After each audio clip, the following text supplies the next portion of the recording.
What's up YouTube? Today, I'm making my very first video on professional wrestling, and it is my predictions for AEW's 2025 edition of All In, taking place in Texas.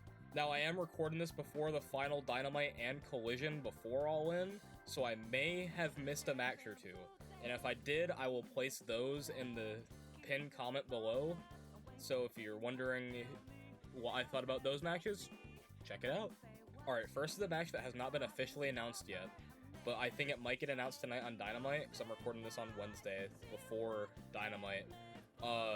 And it is the Ops versus the Death Riders for the Trios Championships. Now, I think the Death Riders will probably bring in a third man. Probably Gabe Kidd would make the most sense since he has a history with them already. And yeah, I think it's going to be a good match if it happens, and I honestly think the Ops are going to take the win here. Alright, now we have the three-way World Tag Team Championship match between the Hurt Syndicate, Jet Speed, and the Patriarchy. I think the Hurt Syndicate is going to retain here, and I think Christian is actually going to take the pin, leading to some dissension between him and Nick Wayne, eventually leading to that Christian and Cobra reunion to have a match probably against FTR at, I'm assuming, All Out this year in Toronto. The next match I'm going to talk about is the Men's Casino Gauntlet match. I love the Casino Gauntlet matches. They're always a lot of fun. I really enjoy when they do these matches. I'm going to have a bit of fun for each of the men and the women's. I'm going to predict either a debut or a return here. And this is the kind of match where, you know, you're going to have the guys that aren't in your traditional singles or tag match on the card. Guys that deserve to be on the card, like, you know, Ricochet, Brody King, Kota Ibushi, the Beast Mordos, Konosuke Takeshita. And I think my pick for the return is gonna be Keith Lee. Now listen, I love Keith Lee, and I miss him on TV a lot, honestly. And I really would love to see him back here in AEW. Yeah, and I think my overall prediction for the winner here is going to be MJF, because I think having a character like MJF have the ability to cash in a title shot whenever they want is gonna be a lot of fun. You know, he could tell some funny stories, have some funny segments, and just be an overall threat to whoever's holding the world title at this point. Now, the next match here is the Women's Casino Gauntlet match, and the only person announced for this so far is Chris Statlander. Tonight, there's a four-way for the number 2 spots. We'll find out who that is. This is where I hope to see people like Megan Bayne, Julia Hart, Willow Nightingale, Athena, Mina Shirakawa, and Thekla. I think for my prediction for the debut or return, I'm gonna go with a debuting Alex Windsor. I believe she has signed with the company, she just hasn't made her on-screen debut yet as a full-time member of the roster. And I'm not entirely sure who I want to pick for the winner here, but I think I am going to go with Chris Statlander, just because I think it should finally be her time to elevate up to the world title scene. She's been a consistent feature in the women's division since the inception of AEW, basically, and I really would love to just see her in the world title scene and potentially even win the world championship. Alright, this next one's going to be a quick one for me because I don't really have too many thoughts on it. It's Kyle Fletcher versus Adam Cole for the TNT championship, and honestly, this match will be good, it'll be fun, but I genuinely think it should 100% be Kyle Fletcher that wins this match to finally start his, you know, strap him up, you know? Just get a title on him, see how he does as a champion, and then maybe, like, this time next year we can talk about him maybe moving on to, like, maybe the world title scene. Alright, this next match is a match that I've never been more 50-50 on a match than I have been this one. And it is the winner-take-all match between the International Champion Kenny Omega and the Continental Champion Kazuchika Okada for the brand new Unified Championship. I think I am leaning towards Okada a little bit, but it's like 51% to 49% Okada Omega, you know?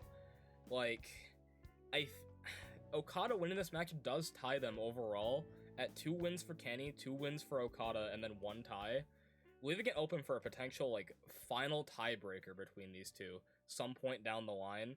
And I mean, I never would say no to seeing another Okada Omega match, you know?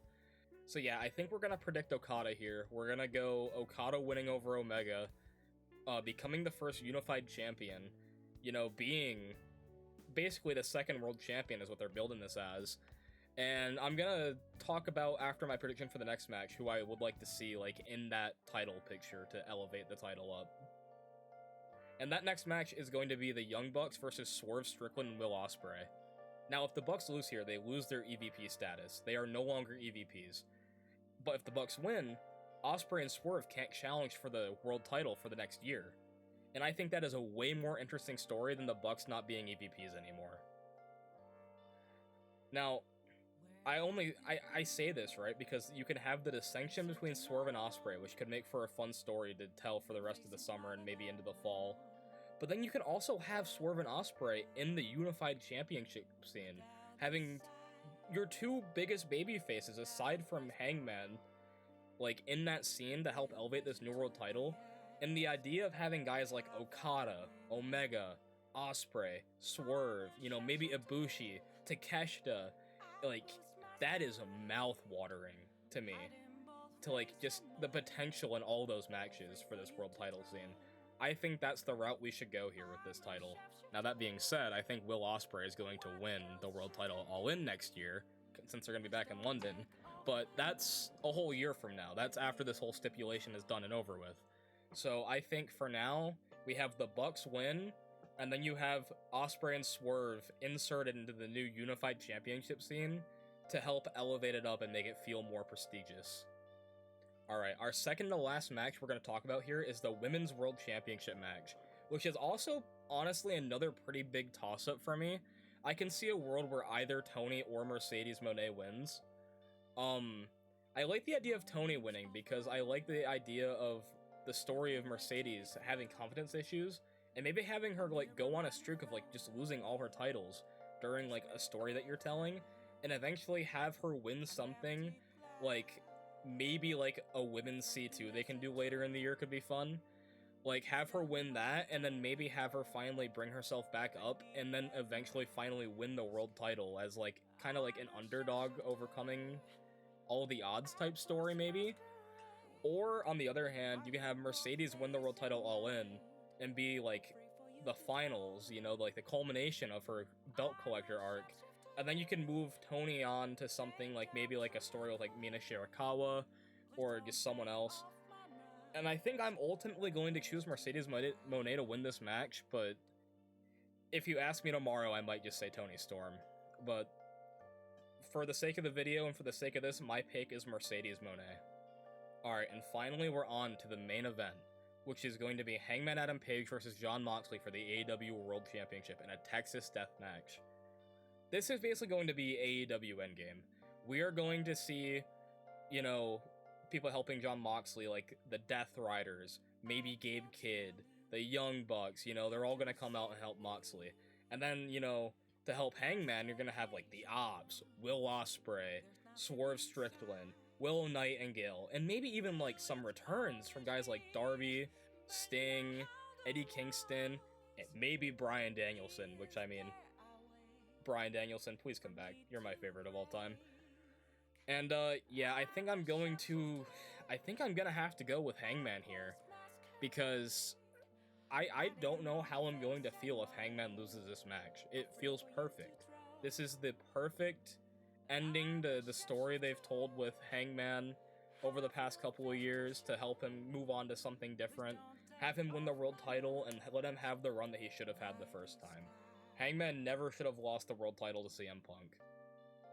I also think this would make for a great ending to AEW's biggest US pay-per-view ever up to this point, and have the crowd go home really happy with this ending of Hangman finally taking down the evil Jon Moxley. Alright, that's gonna do it for my predictions for All In Texas. If you want to see more AEW videos and future predictions for AEW pay-per-views, let me know in the comments. I actually would love to make more wrestling videos. Wrestling's been a big part of my life since as long as I can remember, and yeah, I like making videos, so why not merge the two, But yeah, that's gonna do it, so make sure you like and subscribe, and I'll see you guys in the next one. Peace.